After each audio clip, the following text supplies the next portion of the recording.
In this video, we're going to be looking at how to prepare your body for a general full body session. And as always, the first thing you want to do is get yourself nice and warm over 3 to 5 minutes, graduating in intensity, so you're increasing over those 3 to 5 minutes, but you can get as creative, as imaginative as you want. Now we're going to try and do some mobility and stability drills in as short a time as possible. So we'll start off with some lunges, and you're going to twist over the knee that's in front of you. 3 to 5 reps on each side should be fine. Next, you're going to give your glutes a good old squeeze, and you're going to keep your thumbs behind you. Again, 3 to 5 reps of this should be fine, but make sure you give those glutes a good squeeze and you're not hyperextending. Now you're going to come down into a low lunge position, and you're going to reach for the sky with that opposing hand. Again, 3 to 5 reps. Now we're going to look at some sumo squats. So sumo squats with a twist. I'm not worried about perfect squat form here. I'm just trying to open up through my hips. So if we're not hitting depth, that's fine. If your squats aren't perfect, again, that's fine. But a really wide stance, twisting in between each rep and just trying to sit those hips down and back, trying to open up through our hips. Once you've done 5 to 10 of these, we're going to move on to inchworms. So come down, touch your toes, walk yourselves out into a tall plank position, and then walk your feet towards your hands. Again, just a bit of general movement skills going on here.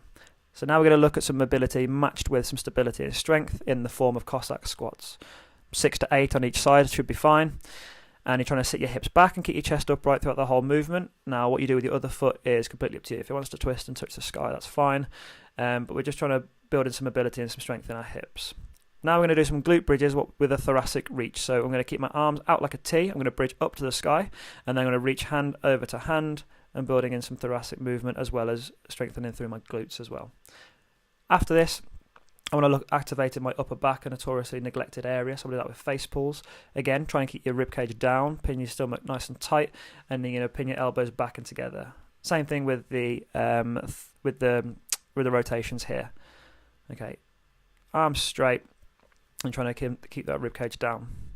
Banded pull aparts, we're going to look at keeping the palms upright and just moving through our shoulder blades. There's no need to hyperextend here, and bring them back as far as you can, and feel free to vary the angles depending on what you've got that day. And we're just trying to get some movement in through our shoulders. Last thing I'm going to do, we'll do dead bugs, my favourite. Trying to get some trunk stability in, so pushing that lower back into the floor by squeezing through your abs is what we're after, and you can do it like a normal version here.